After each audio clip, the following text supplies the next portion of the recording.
अस्सलामुअलैकुम प्यारे viewer, welcome to my YouTube channel. I hope आप सब ठीक होंगे और मैं भी आपकी दुआओं से ठीक हूँ।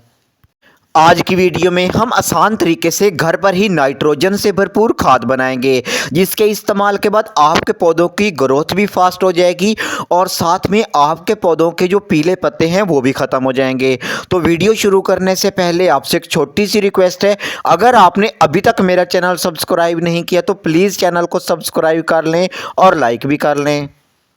पौधों को ओवरऑल ग्रोथ के लिए नाइट्रोजन की बहुत ज़्यादा ज़रूरत रहती है। अगर पौधों के अंदर नाइट्रोजन की कमी हो जाती है तो पौधों के पीले पत्ते होकर गिरना शुरू हो जाते हैं, साथ में पौधों की ग्रोथ भी रुक जाती है और पौधों के अंदर जितने भी न्यू लीफ आते हैं वो बहुत छोटे साइज़ के होते हैं। इसलिए पौधों को नाइट्रोजन देना बहुत ज़्यादा ज़रूरी होता है। जब भी आपके पौधों के अंदर पीले पत्ते होना शुरू हो जाएं या पौधों की ग्रोथ बहुत स्लो होनी शुरू हो जाए या बिल्कुल ही रुक जाए तो आप लोग जल्दी से पौधों के अंदर नाइट्रोजन खाद को डाला करें। जो फुली होममेड हो, घर पर बनाए, उसी को इस्तेमाल किया करें। पौधों को केमिकल से बचाया करें। जिन चीज़ों की पौधों को ज़रूरत रहती है वो ही हम वेस्ट करते रहते हैं, ज़ाया करते रहते हैं और पौधों के लिए मार्केट से केमिकल ख़रीद के आते हैं। इसलिए सबसे बेस्ट तरीका यही होता है कि पौधों को महंगे महंगे केमिकल से भी बचा लें और घर में जितनी चीज़ें हम वेस्ट करते हैं उनको हम जान लें कि क्या वो हमारे पौधों के लिए खाद बन सकती हैं, उनमें क्या क्या एलिमेंट्स मौजूद हैं जिनकी हमारे पौधों को ज़रूरत रहती है। इसी तरह जब भी आप कोई ग्रीन सब्ज़ी घर में बनाते हैं, जिस तरह पालक हो गई, मेथी हो गई, साग हो गई, इनको एक्स्ट्रा जो होता है वो हम ज़ाया कर देते हैं, वेस्ट कर देते हैं। इसको आइंदा के लिए हमें नहीं फेंकना। जितना भी सब्ज़ी ये आपके पास बच जाती है, कुक नहीं की हुई ताज़ा सब्ज़ी होनी चाहिए, उसको आपने 1 लीटर पानी में 1 से 2 दिन के लिए डबो के रख देना है। साथ में आपको मसलते भी रहना है। आपके पास ये नाइट्रोजन से भरपूर फर्टिलाइज़र तैयार हो जाएगी।